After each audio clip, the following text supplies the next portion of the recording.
بسم اللہ الرحمن الرحیم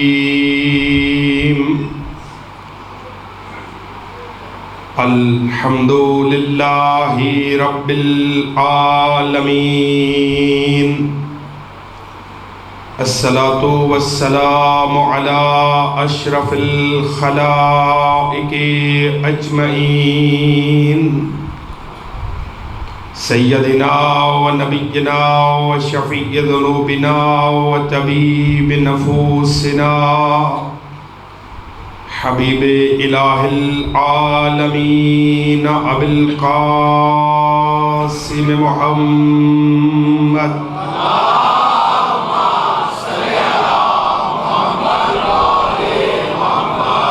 وأهل بيته الأطيبين الأطهرين المعصومين المنتخبين المنتجبين الهداة المهديين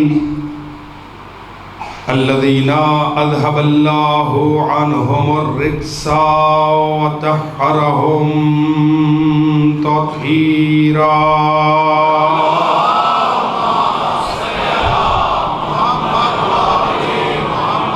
واللعنة الدائمة الباقية على أعدائهم ومنكري فضائلهم وغاصبي حقوقهم أجمعين أما بعد فقد قال حق سبحانه وتعالى في القرآن الكريم وقوله الحق وهو أصدق القائلين بسم الله الرحمن الرحيم وإذ ابتلى إبراهيم ربه بكلمات فأتمهن قال إني جاعلك للناس إماما قال ومن ذريتي قال لا ينال عهد الظالمين صلوات بلند آواز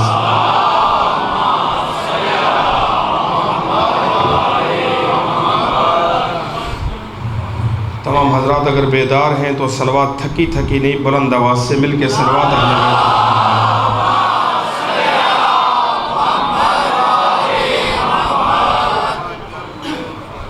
عزیزان گرامی قدر واجب الاحترام سامعین حضرات عاشقان رسول و خانواد رسول، آج کی اس مجلس عزا کے لیے قرآن مجید سے جس آیہ مبارکہ کا انتخاب کیا گیا ہے یہ سورہ البقرہ کی معروف آیہ مجیدہ ہے، جس میں خالق اکبر نے عہدہ امامت کے متعلق گفتگو کرتے ہوئے یہ ارشاد فرمایا کہ ہر کوئی امام بننے کا اہل نہیں ہوتا، یہ ہمارا عہدہ ہے، یہ ہمارا منصب ہے، ہم جس میں اہلیت کو دیکھتے ہیں اسی کو ہم یہ عہدہ ودیت فرما دیتے ہیں۔ توجہ فرما رہے ارشاد اور ابتلی ابراہیم ربہ بکلمات،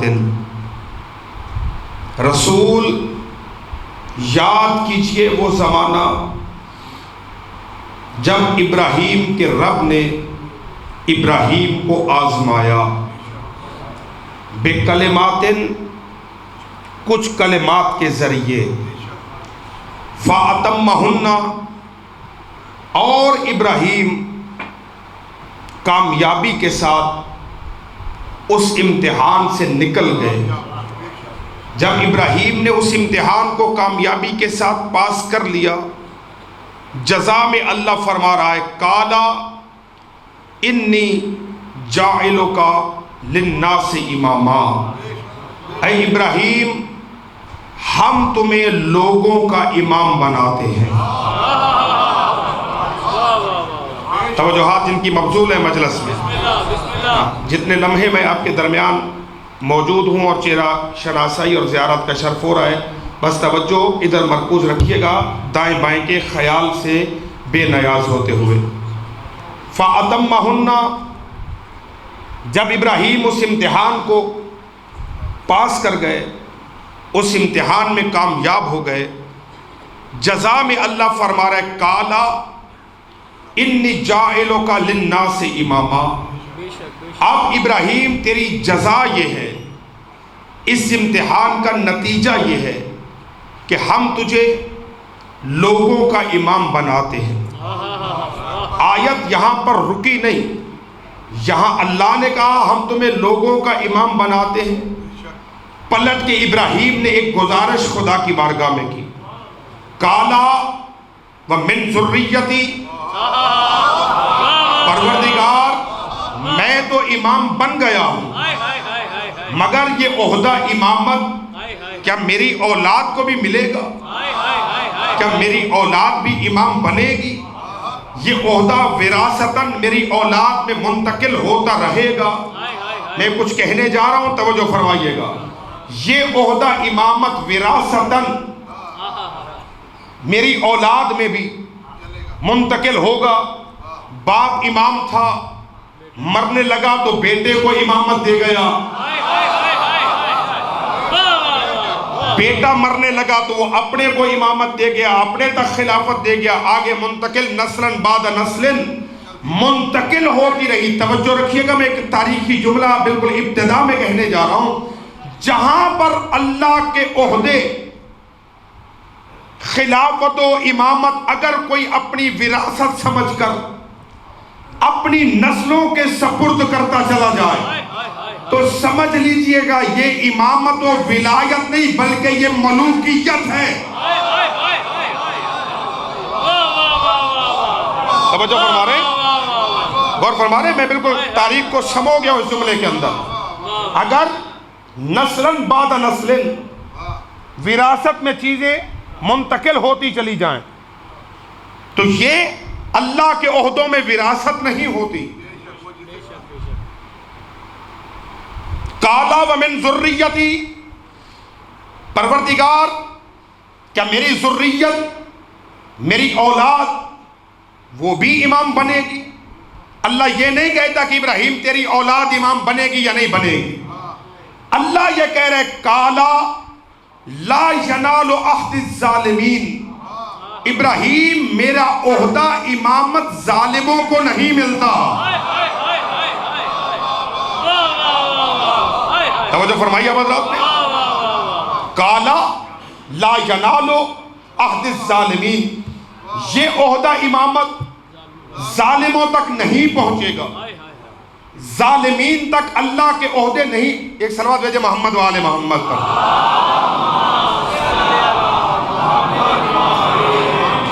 اب ایک احسان یا تو آپ یہ کریں جو پہلے بیٹھے ہوئے ہیں وہ یا تو اگلی جگہ کو سمیٹ لیں، سمو لیں، اس میں جتنے سما سکتے ہیں، کیونکہ یہ جتنے بار بار آئیں گے آگے تو تقریر بار بار رکے گی، ڈسٹرب ہوگی، وقت ضائع ہوگا، اور میں اس موڈ میں نہیں ہوں کہ میں نہ اپنا وقت ضائع کرنا چاہتا ہوں نہ آپ کا وقت ضائع کرنا چاہتا ہوں۔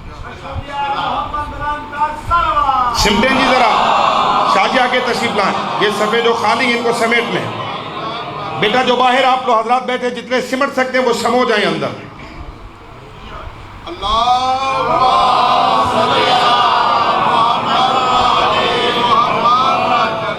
کیونکہ یہ ذہن عالی میں رکھیے گا، میرے سارے پرانے سننے والے تشریف فرما ہیں، نہ تو میں رعایتی انداز میں پڑھنے کا قائل ہوں اور نہ ہی رعایتی انداز میں داد لینے کا قائل ہوں۔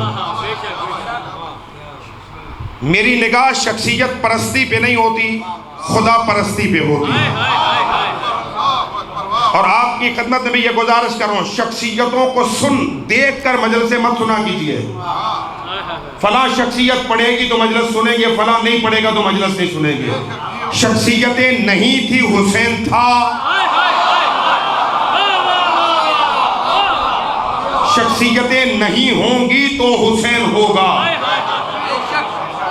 نہ حسین شخصیتوں کا محتاج تھا، نہ ہے اور نہ ہوگا، یہ ذکر ہے جو شخصیتوں کو بناتا ہے۔ وہ الگ بات ہے کہ بعض لوگ جب شخصیتیں بن جاتے ہیں تو اپنی اوقات بھول جاتے ہیں، یہ ایک الگ بات ہے۔ توجہ فرما رہے ہیں؟ ایک صلوات ذرا مل کے سارے بلند آواز سے بھیج۔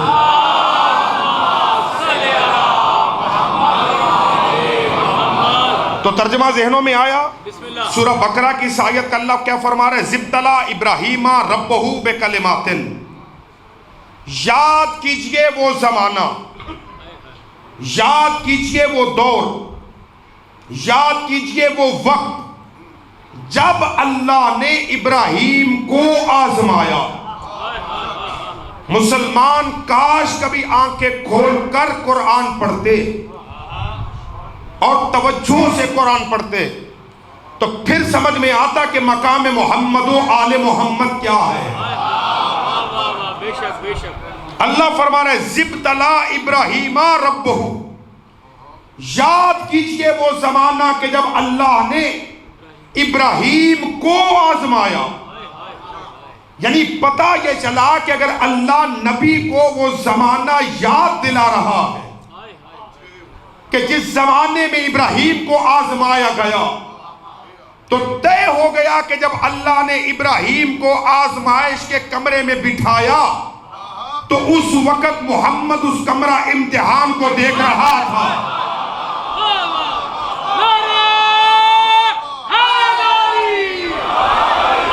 توجہ فرما رہے ہیں؟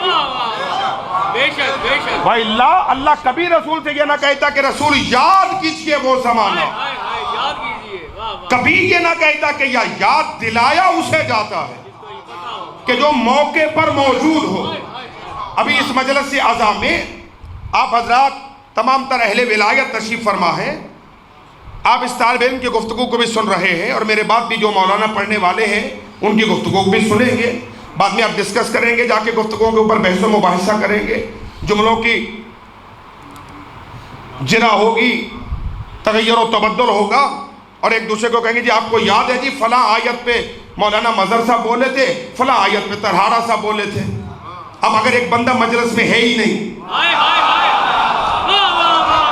توجہ نہیں فرما رہے، میں کیا کہہ رہا ہوں، اگر ایک بندہ یا مجلس اعظا میں ہے ہی نہیں تو وہ پلٹ کے آپ سے کہے گا جی کون سی مجلس، کون سی علی مسجد، کون سے مولانا مظہر، کون سا طرحارہ صاحب، کون سی آگے تھے، میں تو وہاں تھا ہی نہیں۔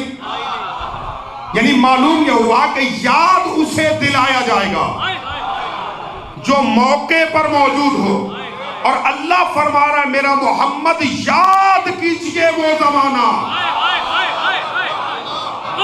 اب اس سے زیادہ آسان گفتگو ممکن نہیں ہے۔ رسول یاد کیجئے وہ زمانہ جب اللہ نے ابراہیم کو آزمایا، یعنی پتہ یہ چلا کہ جب بھی ابراہیم کا امتحان ہوا تو مصطفیٰ اس امتحان کا گواہ تھا۔ یہ نور اول موجود تھا تبھی تو اس پہ گواہ بنایا گیا۔ آپ چپ ہو گئے، چلیے میں بالکل اس کو آسان کر دیتا ہوں۔ جب جناب ابراہیم علیہ السلام کا امتحان آتش نمرود سے ہوا، میلوں میں آگ جلائی گئی، توجہ ہے جی، میلوں میں آگ جلائی گئی، آگ جلانے والا پریشان، آگ میں کودنے والا مطمئن، اور ہے میرے ساتھ، آگ جلانے والا پریشان، آگ میں کودنے والا مطمئن، خدائی کا دعویٰ کرنے والا پریشان، رب کی ربوبیت کو منوانے والا عبد مطمئن۔ غور ہے جی؟ اب منجنیق بنائی گئی، ابراہیم علیہ السلام کو اس منجنیق میں بٹھا کر آگ کی جانب پھینکا گیا۔ جب جناب ابراہیم علیہ السلام منجنیق سے نکل کر فضا میں آ گئے تو جبرائیل نے خدا کی بارگاہ میں عرض کی کہ پروردگار، یہ زمین کے سینے پر تیری توحید کا ایک ہی تو پرچار کرنے والا ہے، یہ بھی اگر جل گیا تو کیا بنے گا؟ مجھے اجازت ہے کہ میں اس کی مدد کروں؟ توجہ ہے جی، مجھے اجازت ہے کہ میں اس کی مدد کے لیے جاؤں؟ اللہ نے جبریل کو منع نہیں کیا کہ جبریل اگر ابراہیم تجھ سے مدد لیتا ہے تو مجھے تو کوئی انکار نہیں۔ اب بھی میں جملہ کہوں تو میرے ساتھ چلیں گے آپ؟ بات تو نتیجے میں آ گئی عزیزان من۔ جبریل نے اللہ سے کہا حر بھائی کہ مجھے اجازت ہے کہ میں ابراہیم کی مدد کرنے کے لیے جاؤں۔ اللہ نے کہا اگر وہ تجھ سے مدد لیتا ہے تو مجھے کوئی انکار نہیں، اگر اللہ کے علاوہ کسی سے مدد مانگنا شرک ہے۔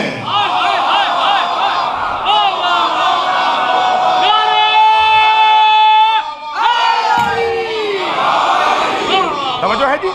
اگر اللہ کے علاوہ، میرے عزیزوں بیٹو توجہ فرما رہے ہیں، اگر اللہ کے علاوہ کسی سے مدد مانگنے والا کافر ہے، اگر اللہ کے علاوہ کسی سے مدد مانگنے والا مشرک ہے، یہ جملہ بالکل آسان کر دوں آپ کے لیے، آج ہم یا علی مدد کا نعرہ لگائیں تو کہا جاتا آپ کافر ہو گئے، آپ بدعتی ہو گئے، آپ مشرک ہو گئے، آپ دین سے خارج ہو گئے۔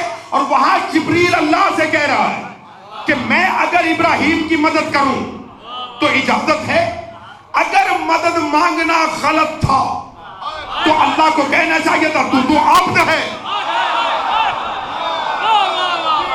تو عبد ہے، تو بندہ ہے، بندہ ہو کہ تو مدد کیسے کہ مدد تو میں کرتا ہوں۔ اللہ نے روکا نہیں، اللہ نے کہا اگر وہ تجھ سے مدد لیتا ہے تو چلا جا، مجھے تو کوئی انکار نہیں۔ اب یہ جبریل کون ہے؟ جبریل ہے علی کا شاگرد۔ توجہ، یہ جبریل المؤمنین کا شاگرد، اگر علی کا شاگرد ابراہیم کی مدد کرنے آئے تو تمہیں کوئی اعتراض نہیں؟ اور ہے یا نہیں ہے؟ اگر ایک سوال بھیجے محمد و آل محمد پر۔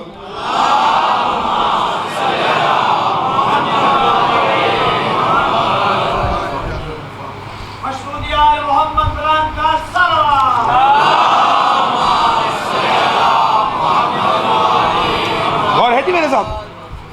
اگر علی کا شاگرد جبرائیل ابراہیم کی مدد کرنے آئے تو تمہیں کوئی اعتراض نہیں، اور جبریل کا استاد اگر کسی کی مدد کرنے کے لیے آئے تو وہاں اعتراض کر رہے ہو؟ غور فرما رہے جی؟ اب اللہ نے کہا کہ جاؤ بھائی، اگر وہ تم سے مدد لیتا ہے تو جاؤ، مجھے تو کوئی انکار نہیں ہے۔ اب جبریل آیا، کہاں ملاقات ہوئی؟ فضا میں۔ جب ابراہیم زمین سے نکل کر فضا میں پہنچ چکے تھے، ادھر آگ ہے، درمیان میں ابراہیم ہے، راستے میں ملاقات ہوئی۔ اب مجھے نہیں پتا کتنے لوگ ساتھ ہیں کتنے ساتھ نہیں ہیں، راستے میں ملاقات ہوئی۔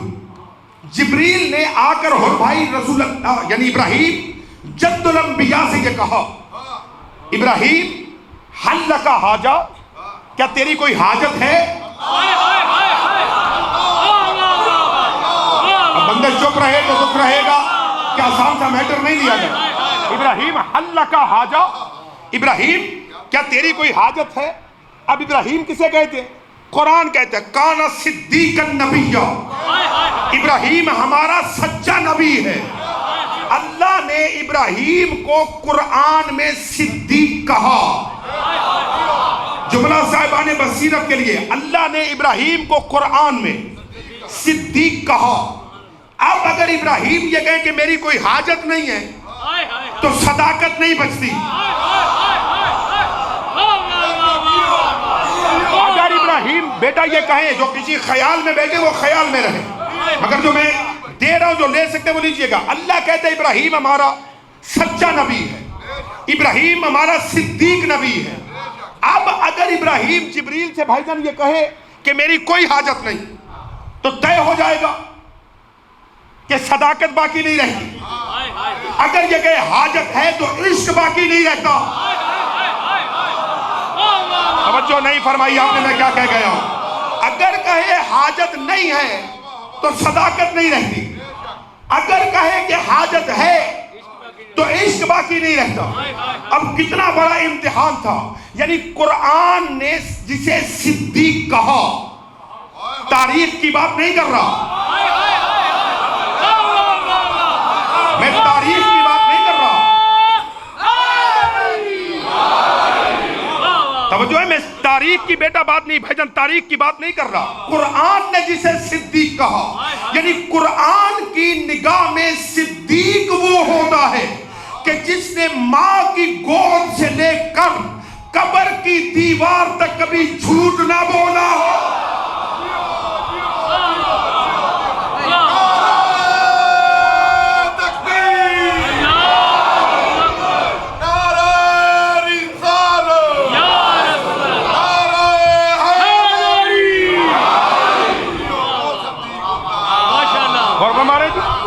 اب جب جبریل نے آگے کہا کہ حل لکا حاجہ، کیا تیری کوئی حاجت ہے؟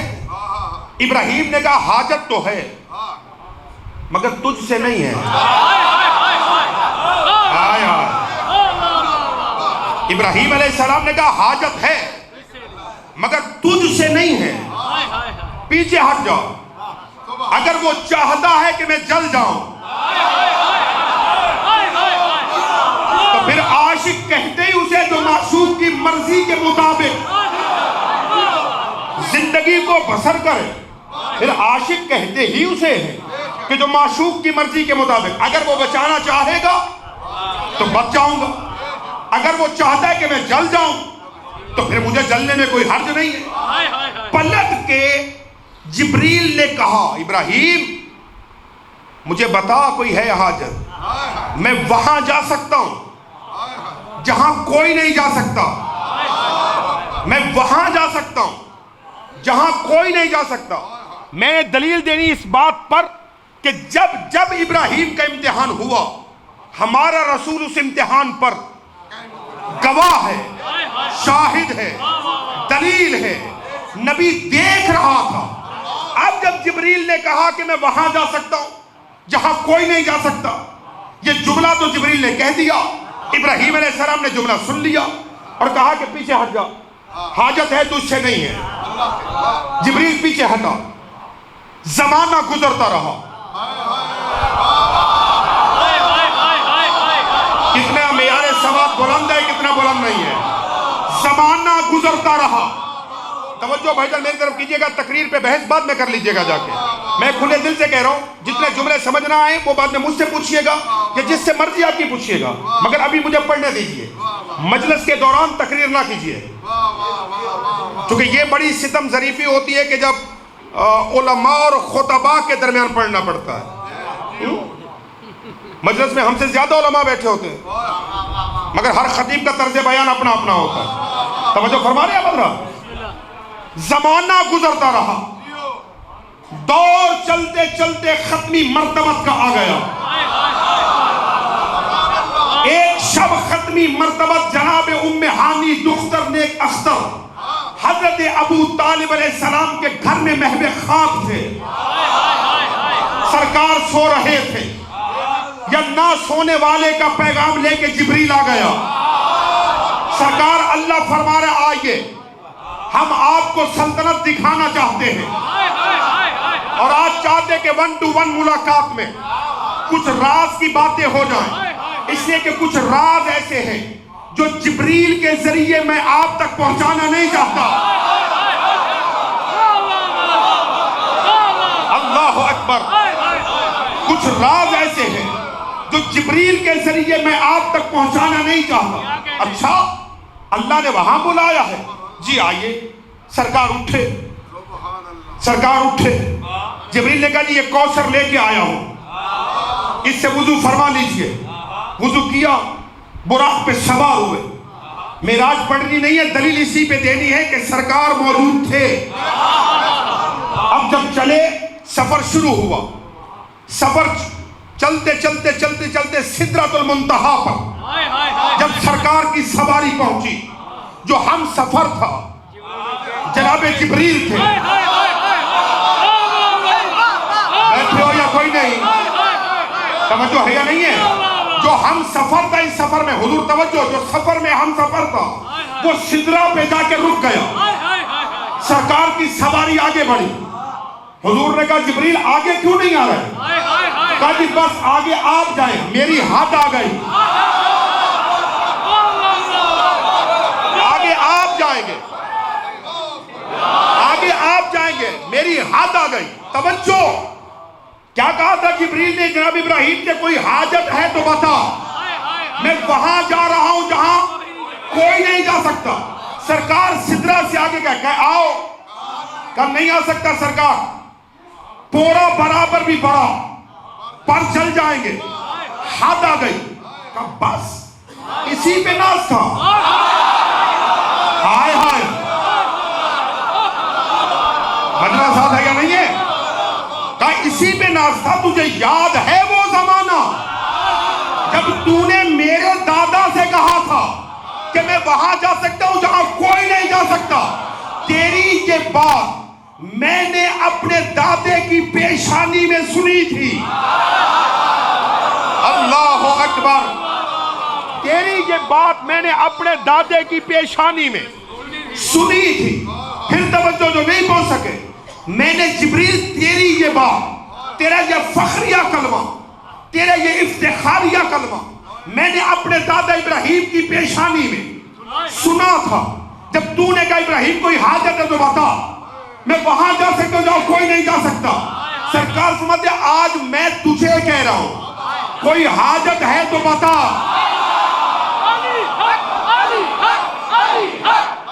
سارے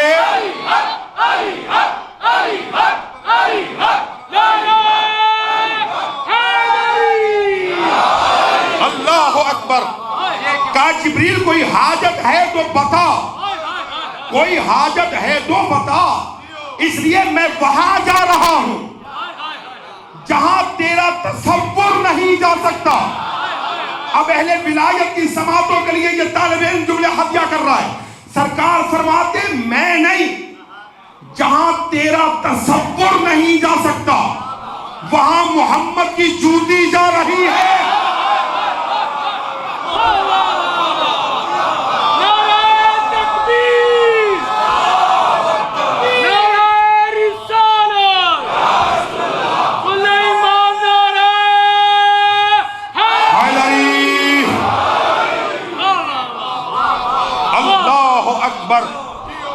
اللہ اکبر۔ ابراہیم کا جب امتحان لیا تو کہا جا رہا ہے میرا محمد یاد کرو نا وہ زمانہ، یعنی پتہ یہ چلا زمانہ ابھی نہیں تھا جب یہ تھے،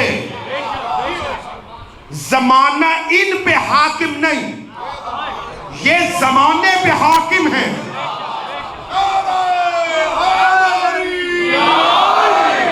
مجمع کی توجہ نہیں ہے میں کیا کہہ رہا ہوں؟ زمانہ ان پہ حاکم نہیں، یہ زمانے پہ حاکم ہیں۔ یہ جب چاہیں، جہاں چاہیں، جیسے چاہیں نظام میں تبدیلی کو رونما کر دیں۔ اللہ اکبر۔ لو جملہ سنبھالنا، عقیدے سلامت رہے، فضائل کی رو میں کسی کا عقیدہ چھلک نہ جائے،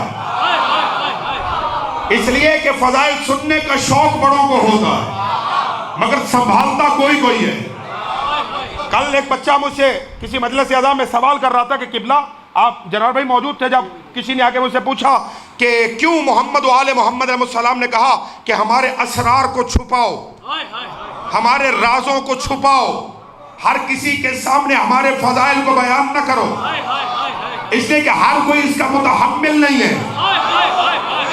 یہ جملے نہج بلاغہ میں بھی ہیں، 2 کیمروں میں گفتگو ریکارڈ ہو رہی ہے۔ یہ جملے اور بھائی نہج بلاغہ میں بھی ہیں، یہ جملے اصول کافی میں بھی ہیں، یہ جملے ہماری دیگر کتابوں کے اندر بھی ہیں۔ مولا امیر المومنین سے بھی یہ حدیث ہے، سرکار صادق صلوات اللہ سے بھی ہے، باقی آئمہ سے بھی ہے۔ ایک صلوات مل کے بلند آواز سے پڑھیے گا۔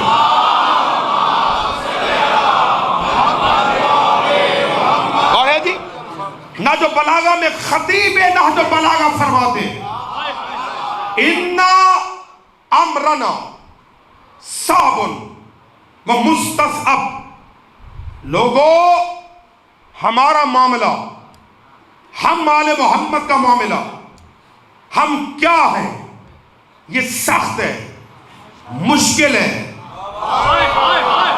ہر کسی کی سمجھ میں آنے والی بات نہیں ہے، ہم ہر کسی کی سمجھ میں نہیں آ سکتے۔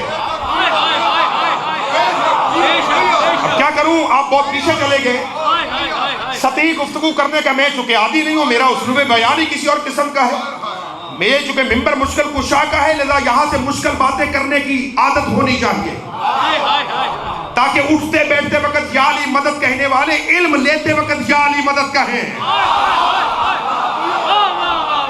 جب مشکل باتیں سمجھ میں نہ آئیں بیٹا تو اس وقت والی نجف کو پکارو، اس وقت مولا سے توسل کرو۔ نہج البلاغہ میں میرے مولا فرماتے ہیں اِنَّا عَمْرَنَا صَحْبٌ وَمُسْتَصْحَبٌ، لوگوں ہمارا معاملہ سخت ہے، ہمارا معاملہ مشکل ہے۔ لا تتحمل الا ملک مقرب اور نبی مرسل اور مؤمن امتحن اللہ قلبہ بالایمان۔ فرمایا ہمارا معاملہ ہر کسی کی سمجھ میں آنے والا نہیں، ہر کوئی ہم تک پہنچ نہیں سکتا، ہر کسی کی سمجھ میں ہم آ نہیں سکتے۔ ہم کون ہیں؟ لا تتحمل، کوئی اسے برداشت ہی نہیں کر سکتا، الا مگر ملک المقرب، ہر فرشتہ بھی ہمیں نہیں سمجھ سکتا۔ اللہ اکبر، ہر فرشتہ، ولایت سنیے گا جو ولایت سننے والے تشریف فرمائیں، الا ملک المقرب۔ توجہ فرما رہے ہیں جی، یہ باہر والا مجمع میرے ساتھ ہے۔ الا ملک المقرب، ہر فرشتہ ہمیں نہیں جان سکتا۔ ہمیں سمجھنے کے لیے اس فرشتے کی ضرورت ہے کہ جسے اللہ نے اپنے مقام تقرب پہ فائز کیا ہو۔ اللہ اکبر، الا ملک مقرب، ہمیں ملک مقرب سمجھ سکتا ہے۔ یا جملہ بدل دوں، ہمیں سمجھنے کے لیے جبریل چاہیے، اسرائیل چاہیے، میکائیل چاہیے، اسرافیل چاہیے، کیونکہ یہ ملک مقرب ہے۔ مگر ایک منزل پہ یہ ملک مقرب بھی کہہ رہا ہے، جب زمین پہ نوریوں کی انجمن سجی، اب بندے کتنے ساتھ ہیں کتنے ساتھ نہیں ہیں، جب زمین کے سینے پہ بیٹھا نوریوں کی انجمن سجی، ایک نور کے گھر میں جب ایک چادر کے نیچے 5 حقیقتیں ایک نور میں جمع ہو گئی۔ اللہ اکبر، اب گفتگو کس سمجھ جائے گی میں خود نہیں سمجھ پا رہا ہوں کہ یہ والی نجف کا صدقہ ہے کہ مولا نے میرے ذہن میں کیا ڈال دیا کہ بات کدھر چلی گئی ہے۔ جب ایک گھر میں خالق النور کی تخلیق ایک چادر کے نیچے جمع ہوئی، جب 5 حقیقتیں ایک نور میں سمٹ گئی، 5 نے حقیقت محمدیہ کا روپ دھارا، تو ملک مقرب نے جب دیکھا تو حدیث قصہ میں جملے ہیں، ملک مقرب نے کہا یا رب من ہؤلاء تحت الکساء، یہ جو چادر کے نیچے ہیں یہ کون ہے؟ اللہ اکبر،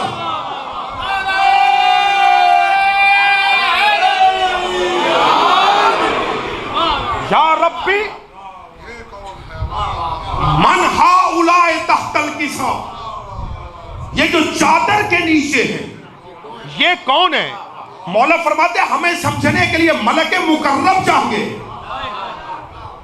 جو اللہ کا قرب پا چکا وہ فرشتہ وہ چاہیے۔ وہ فرشتہ کہہ رہا ہے، جبریل کہہ رہا ہے یا رب، اے میرے رب من ہؤلاء، یہ کون ہے؟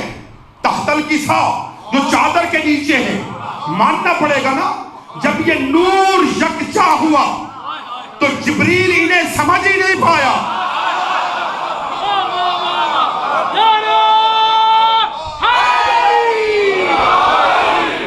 جبریل ان کی حقیقت تک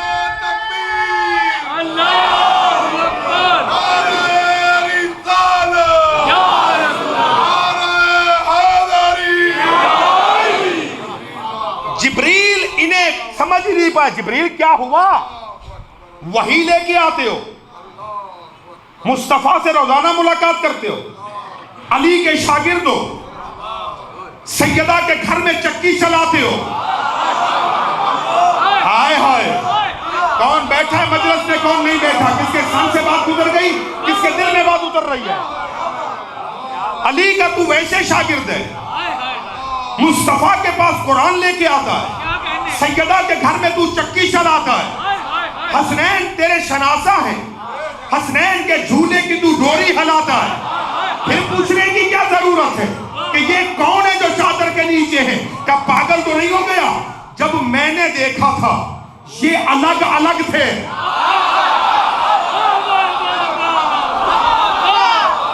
جب میں نے دیکھا تھا تو یہ الگ الگ تھے، جدا جدا تھے، مگر آج نور ایک ہو گیا ہے، 5 حقیقتیں ایک نور میں جمع ہو گئی۔ اب میری سمجھ میں نہیں آ رہا محمد کون ہے، علی کون ہے، فاطمہ کون ہے، حسن کون ہے، حسین کون ہے؟ اب خدا نے تعارف کرایا عزیزوں۔ اللہ فرماتا ہے سن یہ کون ہے، ہم فاطمہ ہو۔ مرکز ولایت کون ہے، ہم فاطمہ ہو، وَأَبُوهَا وَبَعْلُهَا وَبَنُوهَا۔ جبریل ایک فاطمہ ہے، ایک اس فاطمہ کا باپ ہے۔ آپ لوگوں کو بات سمجھ آ رہی ہے جی؟ سر ہلانے سے بہتر ہے بیٹا ہاتھ ہلا کے علی کے فضائل کی تائید کیجئے۔ توجہ فرما رہے جی؟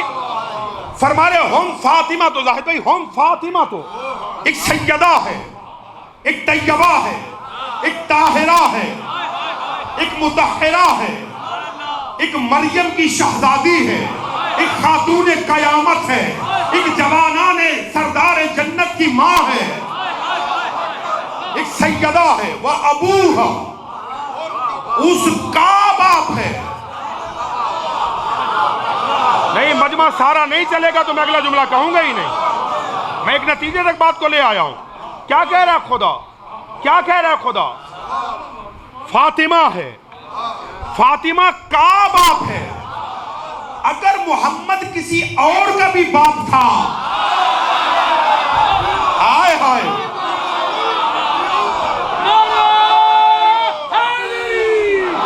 سارے مل کے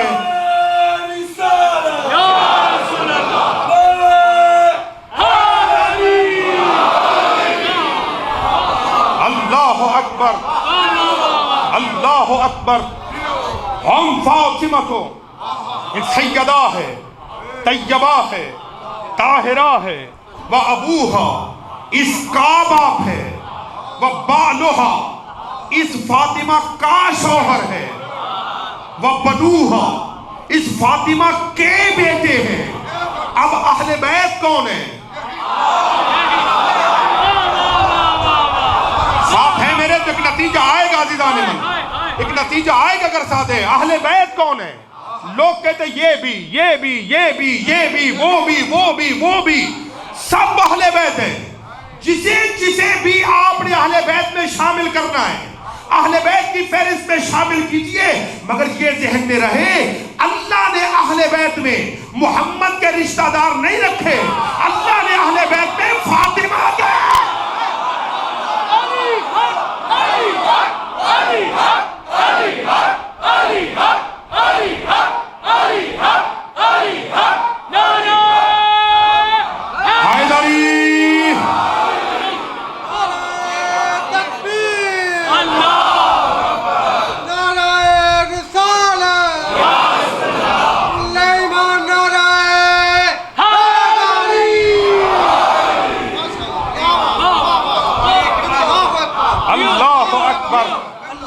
اللہ اکبر، اللہ اکبر۔ بڑھائی جائے بات آگے؟ ناراض تو نہیں ہو گئے اب حضرات؟ گھبرا تو نہیں گئے نا؟ الا ملک مقرب، ہم محمد و آل محمد کو سمجھنے کے لیے ملک مقرب کا ہونا ضروری ہے۔ اگلا جملہ بہت اہم ہے، او نبی مرسل، والی کائنات فرما رہے ہیں، امیر عالم ممکنات فرما رہے ہیں، لا شے کو شے کرنے والا ولی فرما رہا ہے۔ توجہ ہے جی؟ جنہوں نے 11 محرم سے 19 محرم تک میری ولایت کے عنوان پہ یہاں 10 تقریریں سنی ہیں، انہیں معلوم ہونا چاہیے کہ علی اور اولاد علی کے اس کائنات کے اختیارات کیا ہیں۔ میں نے ایک جملہ کہا تھا، چونکہ بندے پیچھے رہ گئے، جملہ اپنا ہی آریتاً تکرار کر رہا ہوں، ساتھ دے دیں تو آپ کی مرضی، نہ دیں تو پھر آپ کی مرضی۔ میں نے یہ عرض کیا تھا کہ اللہ کی اس پوری کائنات میں جس جس ذرے پر رب بے حیثیت رب حکمرانی کر رہا ہے، وہ ذرہ اللہ نے مطیع آل محمد بنا دیا۔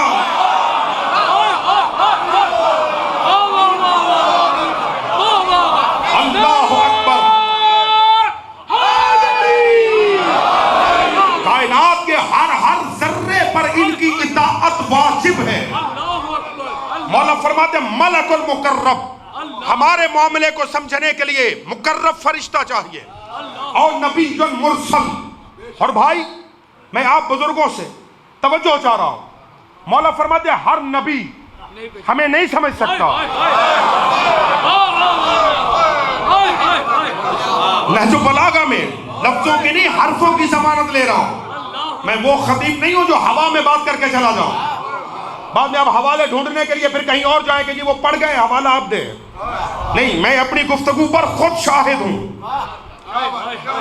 میں خود ذمہ دار ہوں اپنی گفتگو کا، لفظوں کے نہیں حرفوں کی ضمانت لے۔ نبی مرسل، ممتاز شاہ جی، ہر نبی ہمیں، مولا فرما رہے ہر نبی ہمیں نہیں سمجھ سکتا۔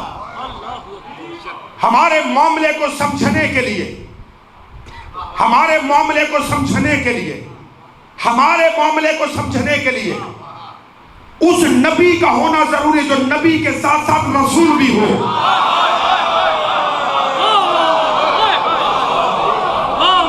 اللہ اکبر، اللہ اکبر۔ نبی مرسل، غلام حسین بھائی، نبی مرسل ہمیں سمجھ سکتا ہے، ہر نبی ہمیں نہیں سمجھ سکتا۔ وہ نبی جو درجہ رسالت پہ فائز ہو وہ ہمیں سمجھ سکتا۔ اب میں کیا کروں، میں کہاں جاؤں، کس کے سامنے ذکر کروں؟ مولا کہتے ہیں نبی مرسل ہمیں سمجھے، ایک نبی بھی ہے، رسول بھی ہے، صاحب امت بھی ہے، صاحب کلمہ بھی ہے، طور کے سینے پہ کھڑا ہے، طور کے سینے پہ کھڑا ہے، طور کے سینے پہ کھڑے ہو کے اللہ سے کہہ رہا ہے پروردگار رب ارنی، مجھے اپنا آپ دکھا، مجھے اپنا آپ دکھا۔ اللہ کہتا ہے لن ترانی یا موسیٰ، موسیٰ تو مجھے نہیں دیکھ سکتا، وَلَكَنْ انظُرْ إِلَى الْجَبَلِ، اس پہاڑ کو دیکھ، فَنِسْتَقَرَّ مَكَانَهُ فَسَوْفَ تَرَانِي، اگر یہ پہاڑ اپنی جگہ پہ کھڑا رہ گیا تو پھر عنقریب تو مجھے دیکھے گا۔ فَتَجَلَّ رَبُّهُ، بس یہ کہہ کر اس پہاڑ پر رب کا جلوہ آیا، اس پہاڑ پر رب کا جلوہ آیا، رب نہیں آیا، اس پہاڑ پر رب کا جلوہ آیا۔ جَعَلَهُ دَكًّا خَرَّ مُوسَىٰ صَاعِقًا، پہاڑ ریزہ ریزہ ہو گیا اور موسیٰ بے ہوش ہو گئے۔ موسیٰ اس نور کی تجلی کو برداشت نہ کر سکے۔ میرا چوتھا مولا فرماتا ہے وہ جو جلوہ موسیٰ کے لیے طور کے سینے پہ آیا وہ کیا تھا؟ کہتے وہ نور میرے دادا علی کے نور کے 70 حصوں میں سے ایک حصہ تھا جو موسیٰ کے لیے۔ علی حق، علی حق، علی حق، علی حق، علی حق، علی حق، علی حق، علی حق، علی حق، نعرہ حیدری۔ اللہ اکبر۔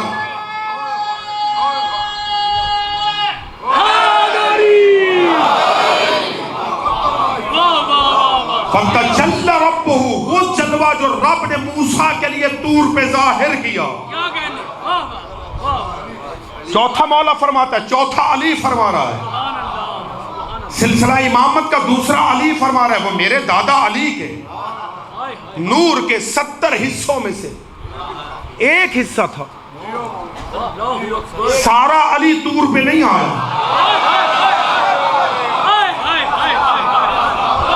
سارا علی طور پہ نہیں آیا، کہا نور علی کی ایک کرن اللہ نے موسیٰ کے لیے ظاہر کی۔ موسیٰ بے ہوش ہو گئے۔ دنیا غور تو کرے، آج کسی مولانا کو سمجھ نہیں آتی، وہ کہتے کہ ہماری عقل میں نہیں آتی بات، علی کعبے میں پیدا ہو گیا، یہ ہماری عقل میں نہیں آتا. کس حکیم نے آپ کو کہا کہ آپ صاحب عقل ہیں؟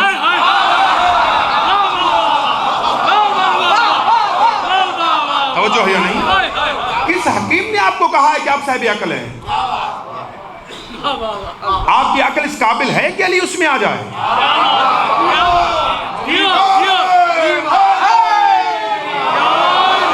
ہاں، گھر کے معاملات تو آپ کی سمجھ میں آتے نہیں، خاندان میں کیا چل رہا ہے وہ تو آپ کی سمجھ میں آتا نہیں. اب جس کی سمجھ میں گھر کا معاملہ نہیں آتا وہ علی کا معاملہ سمجھنے چلا.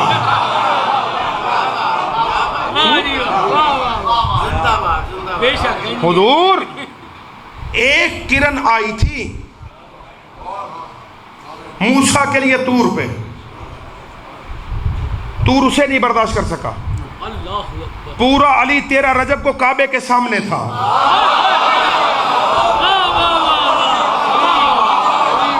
رجب پڑھ نہیں رہا، پورا علی 13 رجب کو کعبہ کے سامنے تھا.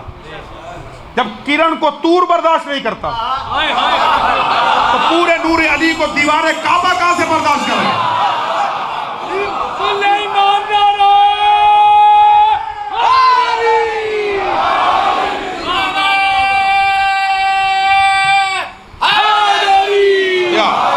اور ہے جی توجہ فرما رہے؟ بچے کچھ پریشان ہو گئے، چلو ایک آیت کا سہارا لے لیتے. اللہ فرما رہے لو انزلنا ھذا القرآن علی جبل لرأیتہ خاشعا متصدعا من خشیۃ اللہ. اگر ہم اس قرآن کو پہاڑوں پہ نازل کرتے ہیں تو اللہ کی خشیت کی وجہ سے پہاڑ ریزہ ریزہ ہو جاتے ہیں. آج تک کوئی پہاڑ آپ نے دیکھا قرآن اس کے سامنے پڑا گیا اور وہ ریزہ ریزہ ہو جائے؟ ابھی آپ کے ملک میں بہت بڑا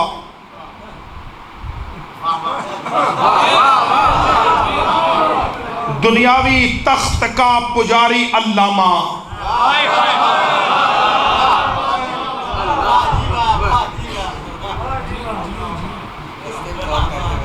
سڑکوں پہ سرگرداں ہے،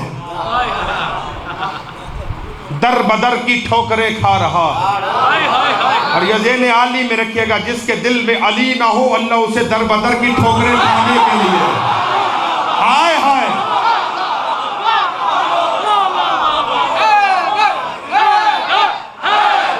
سارے سارے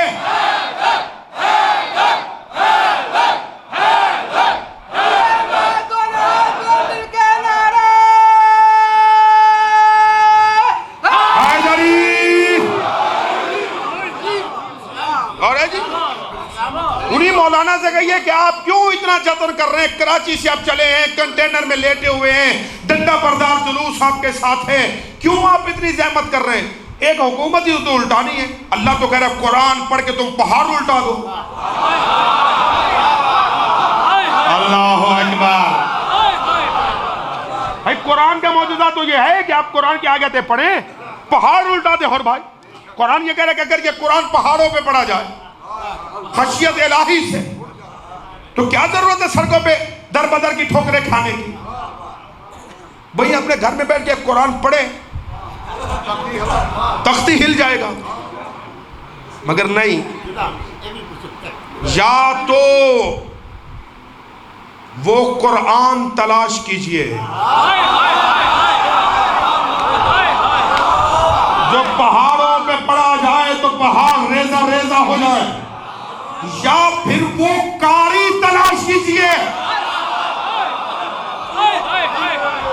توجہ ہے جی؟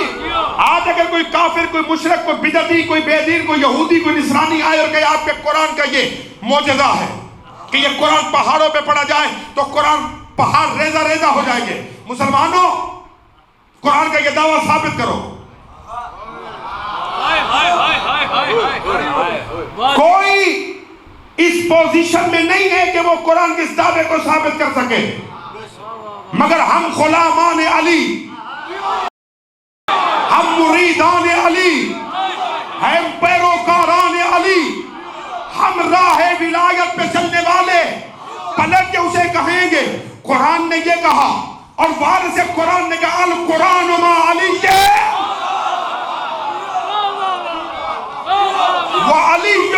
قرآن، قرآن علی کے ساتھ ہے، علی قرآن کے ساتھ ہے، نہ قرآن علی سے جدا ہے نہ علی قرآن سے جدا ہے۔ قرآن نے کہا اگر یہ قرآن پہاڑوں پہ آتا تو پہاڑ ریزہ ریزہ ہو جاتے۔ آؤ تجھے دکھائیں ایک ناطق قرآن کو اٹھا کر 13 رجب کو ایک ماں کعبے کے سامنے آئی تھی۔ علی شہنشاہ، علی شہنشاہ،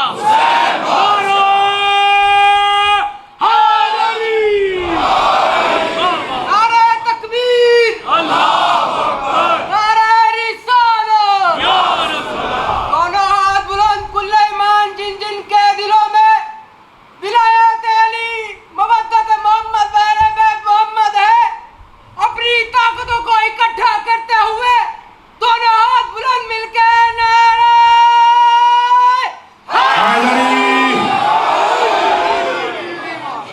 مولا فرماتے ہیں او نبی مرسل، ہر نبی ہمیں نہیں سمجھ سکتا، وہ نبی جو رسول ہے۔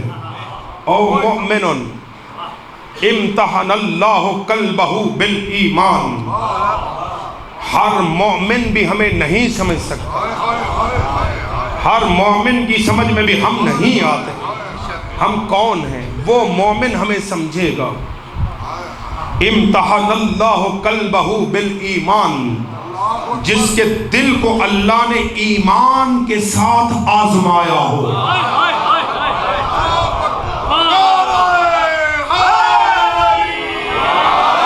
یا علی فرما رہے ہیں کہ وہ مومن ہمیں سمجھے گا جو مومن سلمان و منا اہل البیت ہو۔ تھک گئے ہیں کیا؟ تھک گئے ہو تو گفتگو تمام ہو گئی۔ ہر کسی کی سمجھ میں ہم آنے والے نہیں ہیں، ہر کوئی ہمارے معاملے کو نہیں سمجھ سکتا۔ اللہ کی اس کائنات میں بعد از خدا ہم 14 ہی تو ہیں، بلکہ جملہ بدل دوں، اللہ کی اس کائنات میں بس ہم 14 ہی تو ہیں۔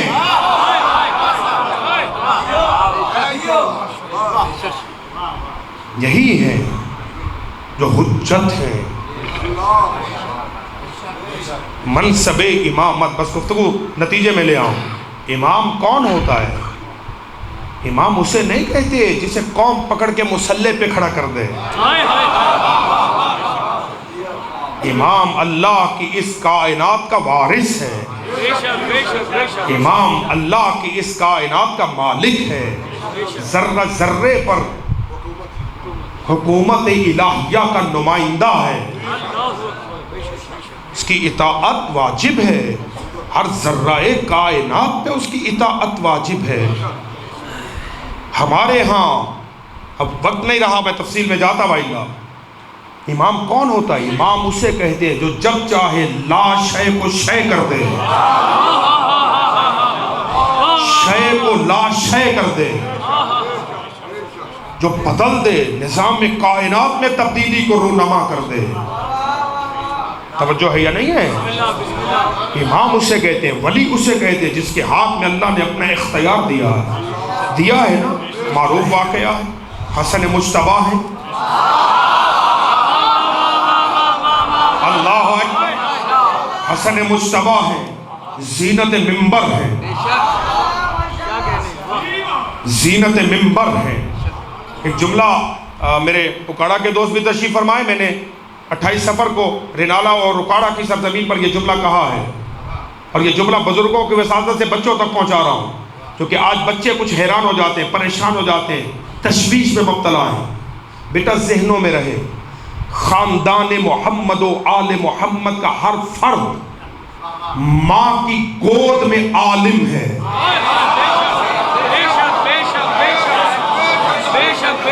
آغوش مادر میں محمد و آل محمد کا ہر فرد، غلام حسین صاحب، عالم علم لدنی ہے، اسے کسی سے پڑھنے کی ضرورت نہیں، ماں کی گود میں ہو تب بھی عالم ہے، منبر کی زینت ہو تب بھی عالم ہے۔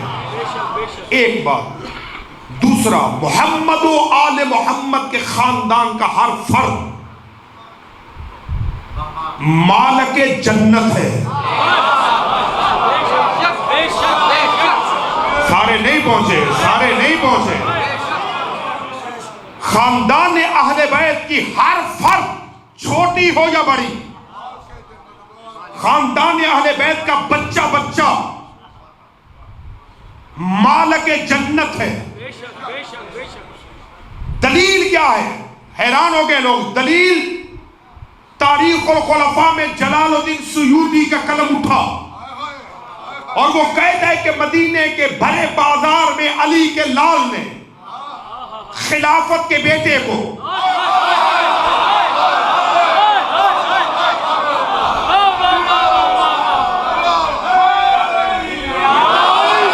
جڑے تھک گئے انہوں نے اپنا مقدر جملہ فضائل کا آخری کہہ رہا ہوں. بھرے دربار میں ولی ابن ولی نے تخت خلافت کے بیٹے کو یعنی خلیفہ ثانی کے بیٹے کو کہا کہ چلو راستہ چھوڑو، تو ہمارے غلام کا بیٹا ہے.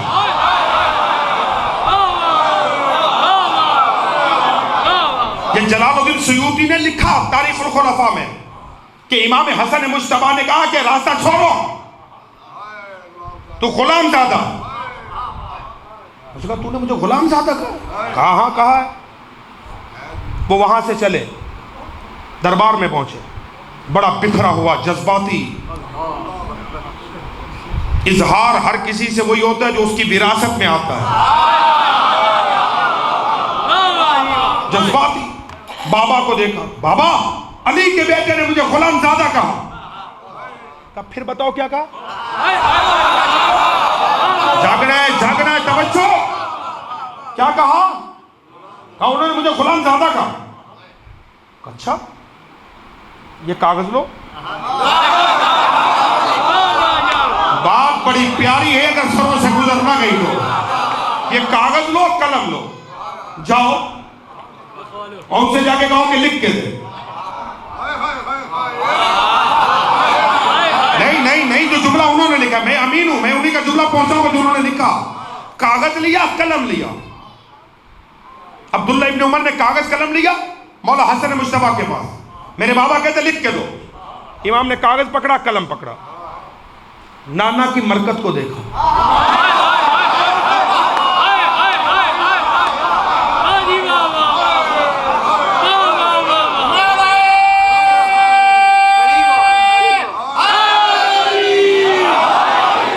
نانا کی قبر کو دیکھا اور دیکھنے کے بعد کہتے نانا فتح مبارک ہو، کل مانگا تھا نہیں دیا تھا، آج پھر مانگے خود ہی دے رہے ہیں. توجہ ہے جی؟ غور فرما رہے تو محمد و آل محمد کی ہر فرد عالم علم لدنی ہے، ہر فرد مالک جنت ہے. یہی وجہ کہ ممبر کی زینت ہے علی کا لال،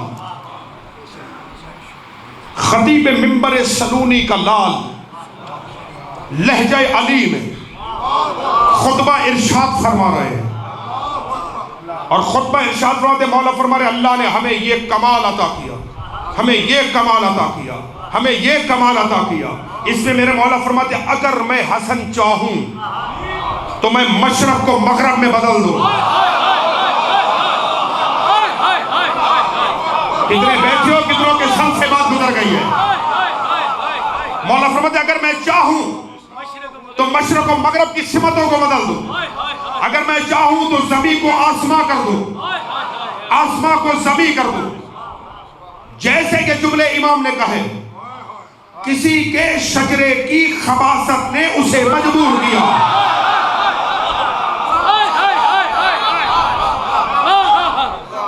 کسی کے شجرے کی خباثت نے اسے مجبور کیا.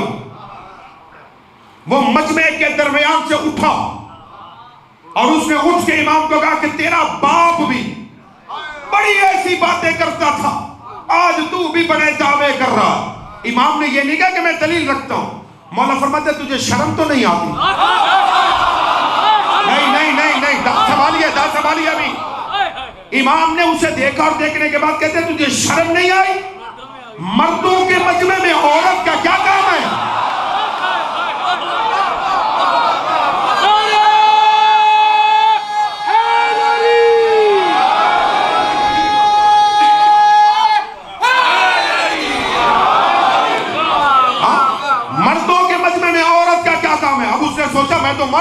کا لال کیا کہہ رہا ہے؟ جیسے دیکھا آنن فانن جنس بدل گئی، اٹھا تو تھا، دیکھا تو تھی، منٹ میں مذکر و مؤنث میں تبدیلی رونما ہو گئی، اور امام نے جنس کو بدل کے بتایا۔ جو مجمع میں مرد کو عورت کر سکتا ہے نا، وہ آسمان کو زمین کر سکتا ہے، زمین کو آسمان کر سکتا ہے۔ اللہ اکبر،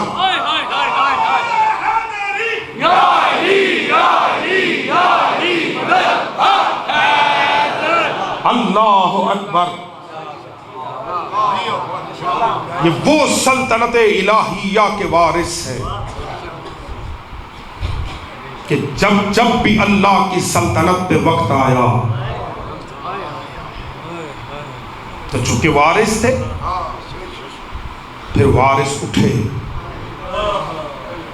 کیوں رو رہے ہیں؟ کیوں گریہ کر رہے ہیں؟ ربیع الاول کا چاند نظر آ گیا ہے نا، مگر ہمارے گھروں میں صفِ عزا بچھی ہوئی ہے، ہم گریہ کر رہے ہیں۔ کیوں گریہ کر رہے ہیں؟ یہ وہ ایام تھے جب رسول کی لٹی ہوئی بیٹیاں مدینہ واپس آئیں۔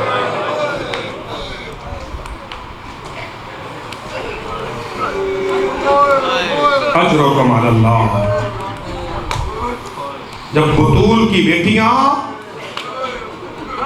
1 سال کی قید گزار کر، اس سے زیادہ بھی کوئی مصائب کا جملہ ہو سکتا ہے؟ میں نے کیا کہا ہے؟ 1 سال کی قید۔ یہ شام کا بازار اتنا سخت ہے آل محمد کے لیے کہ تمہارے زمانے کی حجت آج بھی پردہ غیبت میں پانی نہیں، خون روتا ہے۔ زیارت ناہیہ کے اندر یہ جملے موجود ہیں۔ گریہ کنا ہے امام،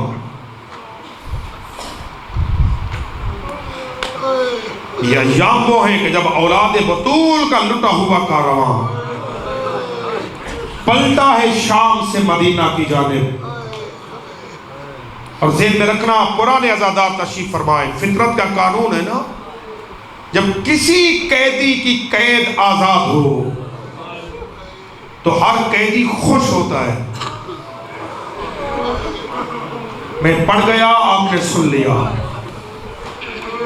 ہر قیدی خوشی محسوس کرتا ہے۔ جن کے بھی افراد قید خانوں میں خدا انہیں آزادی عطا فرمائے، جب پتہ چلتا ہے نا آج ہمارے قیدی کو آزادی ملے گی، وارث صبح صبح جا کے زندان کے دروازے کے باہر کھڑے ہو جاتے ہیں، باہر سے ہار لیتے ہیں، گلدستے لیتے ہیں، پھول لیتے ہیں، پتیاں لیتے ہیں۔ جیسے زندان سے قیدی باہر نکلتا ہے نا، بڑھ کے آگے اس کے گلے میں پھول ڈالتے ہیں، پتیاں ڈالتے ہیں، مبارکبادیاں دیتے ہیں۔ تاریخ انسانیت کا پہلا قیدی ہے سجاد۔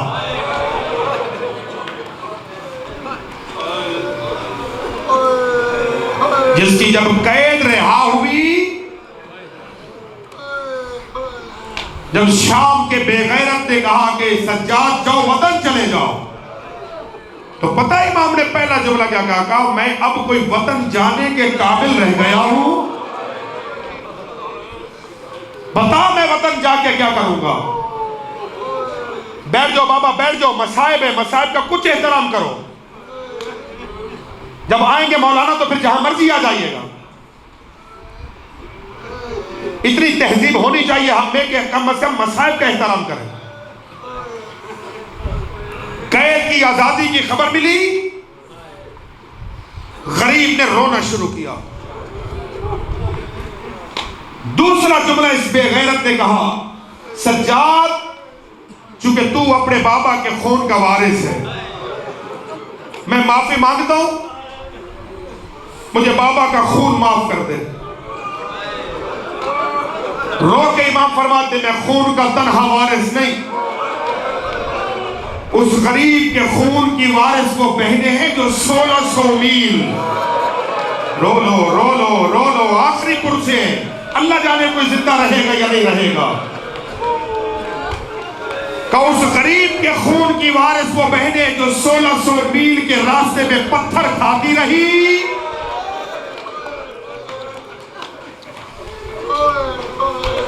دربار سے امام زندان آئے، زندان میں واپس آ کر فرماتے پھپھی یزید ملعون کہہ رہے کہ وطن چلے جاؤ۔ سیدہ کہتی ٹھیک ہے سجاد وطن چلے جاتے، مگر اسے کہہ رہائی کی 3 شرطیں ہیں، اللہ کرے میں پڑھ لوں اور آپ سن لیں۔ پھپھی کون سی شرائط؟ کہ پہلی شرط یہ، اسے کہے شام میں ایک مقام دے جس میں ہم بیٹھ کر اپنے مقتولوں کا جی بھر کے ماتم کر سکیں۔ سجاد دوسری شرط، اسے کہے ہمارے شہیدوں کے سر واپس کرے۔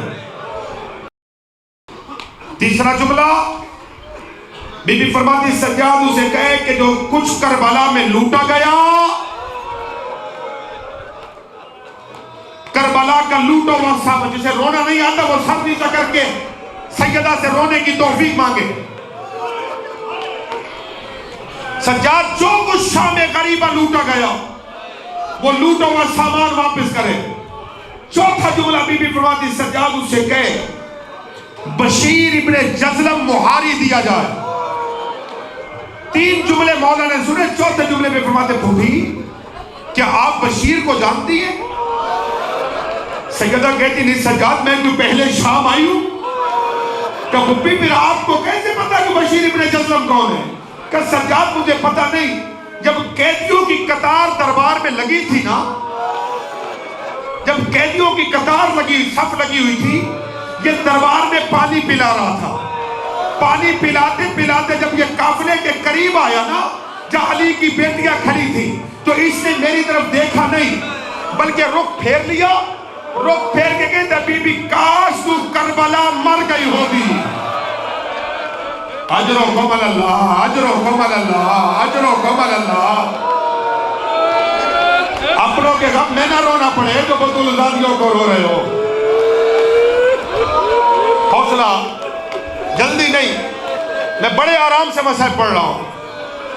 امام چلے، دربار آئے، ملعون میری پھوپھی کہتی ہماری چند شرائط ہے۔ جی سجاد کا پہلی شرط یہ ہے کہ شام میں ایک مکان دے جس میں ہم جی بھر کے اپنے بابا کا ماتم کر سکیں۔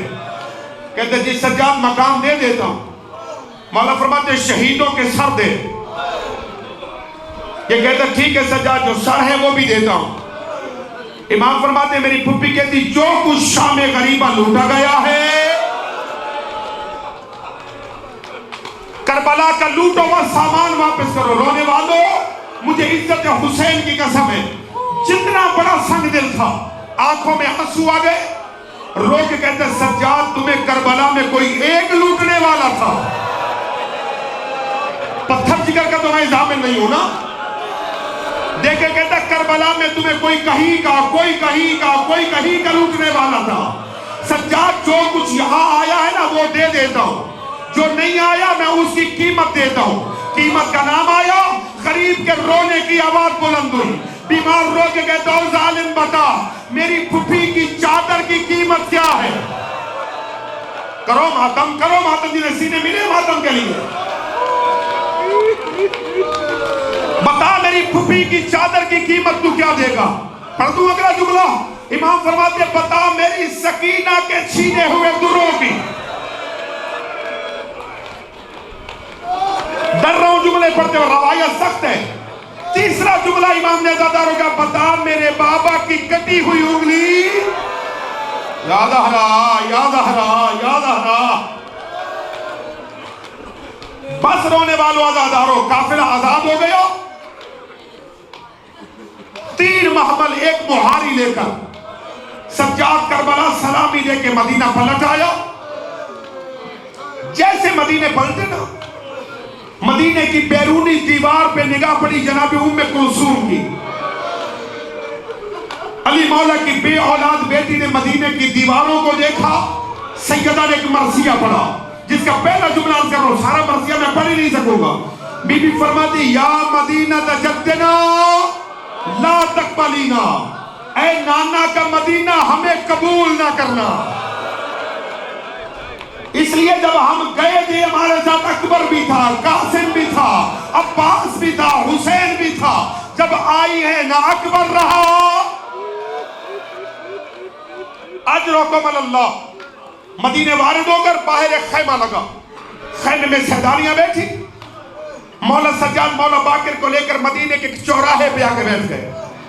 بشیر سے کہتے بشیر جا اعلان کر، بس آخری جملے سے احمد تمام ہو گئی، بشیر جا اعلان کر۔ رونے والوں، بشیر ابن جزلم اعلان کرنے چلا، یا اہل یثرب لا مقام لکم، اے مدینے کے رہنے والوں تمہارے جینے کا کوئی مقام نہیں رہ گیا، وہ قافلہ جو گیا تھا وہ پلٹ آیا۔ رونے والوں، یہ اعلان سنا جناب حنفیہ نے، جیسے محمد بن حنفیہ نے اعلان سنا، غلام سے کہتے سواری تیار کرو، میں اپنے مولا کے استقبال کے لیے خود جاتا ہوں۔ سواری تیار ہوئی، غلام ساتھ چلے، علی کا لال سواری پہ بیٹھا۔ جیسے مدینے کی گلی میں سواری آئی، جناب حنفیہ کی نگاہ مولا سجاد پہ پڑی۔ 24 سال کا ضعیف، 5 سال کا بچہ، آنکھوں میں پانی نہیں خون۔ اللہ جانے کچھ مومن کسی خیال میں بیٹھے ہیں نا۔ جناب حنفیہ نے غلام سے کہا جاؤ اس ضعیف سے پوچھو، بیمار سے پوچھو، علی کے لال کے راستے میں کیوں بیٹھا ہے۔ ہائے رونے والوں، غلام قریب آ کے کہتا السلام علیکہ یا ایھا الضعیف، اے ضعیف میرا تجھ پہ سلام۔ علی کا لال پوچھتا ہے کہ میرے راستے میں کیوں بیٹھے ہو۔ امام فرماتے ہیں مجھے تجھ سے کچھ نہیں کہنا، علی کے لال سے کچھ کہنا ہے۔ غلام واپس ہوا، جناب حنفیہ سے کہا کہ آقا وہ تو کہتے کہ مجھے آپ سے کچھ کہنا ہے۔ جناب حنفیہ نے سواری آگے بڑھے، اب تو ماتم کر سکتے ہو جملے پر۔ ادھر مولا نے سواری آتے دیکھی، ادھر مولا باقر سے کہتے باقر بیٹا سہارا دے، میں چچا کا احترام کروں، میرا چچا آ رہا ہے میں استقبال کروں۔ اٹھنا چاہا نہیں اٹھ سکے، مولا باقر کا سہارا لے کے اٹھے۔ جناب حنفیہ نے قریب آ کے کہا اے ضعیف میرا تجھ پہ سلام۔ پلٹ کے مولا فرماتے چچا میرا بھی تجھ پہ سلام۔ چچا کا نام آیا، حنفیہ سواری سے نیچے اترا، رو کے کہتے تو جو مجھے چچا کہتا ہے کیا تو سجاد ہے؟ یا زہرا یا زہرا یا زہرا، کیا تو سجاد ہے؟ ہاں چچا وہی 72 کی موت کا ماتمدار میں ہوں۔ تعارف کرایا، تاریخ کا نقشہ جناب حنفیہ نے بازو دراز کیے، بھتیجے کو سینے سے لگایا۔ پڑھ تو جملہ، اب جناب حنفیہ کے بازو جب مولا کی پشت پہ آئے نا، بیمار کی چیخیں نکل گئی، رو کے فرماتے چچا بازو ہٹا، اس لیے میری کمر اتنی زخمی ہے تیرے بازوؤں کا وزن برداشت نہیں کر سکتی۔ سجاد خود دعا گیا ہے، میری بہنیں۔ مولا فرماتے چچا میں نہیں بتاتا، وہ سامنے خیمہ ہے، اس خیمے میں جا کے دیکھ تیری زینب کون سی ہے۔ بہنوں والوں، جناب حنفیہ چلے، پیچھے پیچھے مولا سجاد چلے، سادات غیر سادات۔ اب جناب حنفیہ جیسے خیمے میں داخل ہوئے نا، بیویوں پہ نگاہ پڑی، حنفیہ نے پشت پھیری، پشت پھیر کے کہتے بیویوں مجھے معاف کرنا، میں تو علی کی بیٹیوں کا خیمہ سمجھ کے آ گیا تھا، مگر یہ تو میری بہنوں کا خیمہ نہیں ہے، ان بیویوں میں کوئی میری بہن نہیں ہے۔